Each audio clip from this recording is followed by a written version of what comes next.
Hello guys, आज मैं आपको बताने वाली हूँ second law of thermodynamics. Second law of thermodynamics start करने के पहले सेकंड लॉ स्टार्ट करने के पहले मैं आपको बता दूँ कि फर्स्ट लॉ ऑफ थर्मोडायनामिक्स क्या होता है। तो गाइस, जो फर्स्ट लॉ ऑफ थर्मोडायनामिक्स होता है वो कंजर्वेशन लॉ ऑफ एनर्जी पर बेस्ड होता है। आपने पढ़ा होगा, जैसे आपने लॉ शायद आपको याद हो, कंजर्वेशन लॉ ऑफ एनर्जी, कि energy neither be create nor be destroyed, it can be change one form to another form. मतलब इसका क्या है कि ना तो हम एनर्जी उत्पन्न कर सकते हैं ना नष्ट कर सकते हैं, बस इसको एक फॉर्म से दूसरे फॉर्म में कन्वर्ट कर सकते हैं। और जो फर्स्ट लॉ ऑफ थर्मोडायनामिक्स है उसमें ये भी बोला गया है कि the work input to the system is proportional to the net heat output. मतलब जितना हम वहाँ पर वर्क करते हैं वो हीट आउटपुट के इक्वल होता है। मतलब वहाँ पर कोई भी हीट लॉस नहीं होता है। ये वहाँ पर आपको फर्स्ट लॉ ऑफ थर्मोडायनामिक्स में बताया गया। लेकिन अब हम बात करेंगे सेकेंड लॉ ऑफ थर्मोडायनामिक्स की। तो जो हमारा सेकेंड लॉ ऑफ थर्मोडायनामिक्स है, ये क्या पॉसिबल है ये नहीं बताता, क्या इम्पॉसिबल है ये बताता है।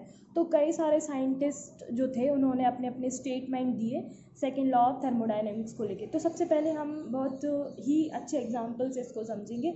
इसको हम नेचुरल लॉ भी बोलते हैं। तो इसको मैं बहुत ही अच्छे एक एग्जाम्पल से एक्सप्लेन करने वाली हूँ। मैं कंसीडर करके चलती हूँ, यहाँ पर टू बॉडीज़ हैं, body A and body B. Body A का टेम्परेचर है 100 degree centigrade and body B का जो टेम्परेचर है वो 0 डिग्री सेंटीग्रेड है।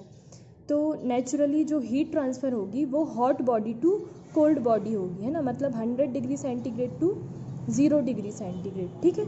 इसका जस्ट अपोजिट अगर मैं बोलूँ कि अगर मुझे हीट को ट्रांसफ़र करना है, कहाँ से कहाँ करना है, body B 0 degree centigrade to body A 100 degree centigrade, तो ऐसा पॉसिबल है क्या? ऐसा पॉसिबल नहीं है, इट इज़ इम्पॉसिबल, ठीक है।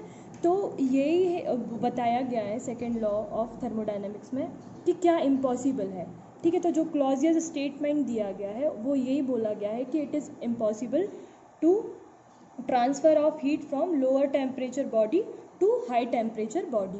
तो क्लॉसियस ने ये स्टेटमेंट दिया है कि जो लोअर टेम्परेचर बॉडी से हाई टेम्परेचर बॉडी में हीट को ट्रांसफ़र करना इम्पॉसिबल है विदाउट एनी डिवाइसेस के। या तो हम कोई डिवाइस यूज़ करें, वहाँ पर कोई रेफ्रिजरेटर यूज़ करें, हीट पंप वगैरह यूज़ करें, तभी हम ऐसा कर सकते हैं। अदरवाइज़ नेचुरली ये पॉसिबल नहीं है, इम्पॉसिबल है।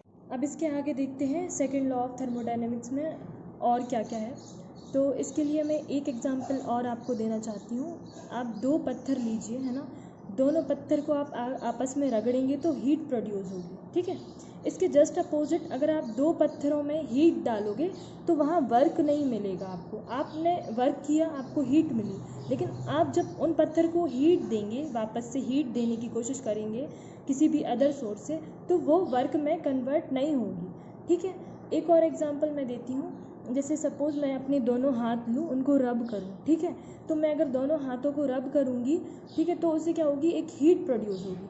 अगर मैं वही हाथ अपने जाके हीटर पे रख दूँगी तो वहाँ पर कोई भी वर्क प्रोड्यूस नहीं होगा। तो सेकेंड लॉ ऑफ थर्मोडायनेमिक्स कहता है all work can be converted into the heat. All work can be converted into the heat, but all heat cannot be converted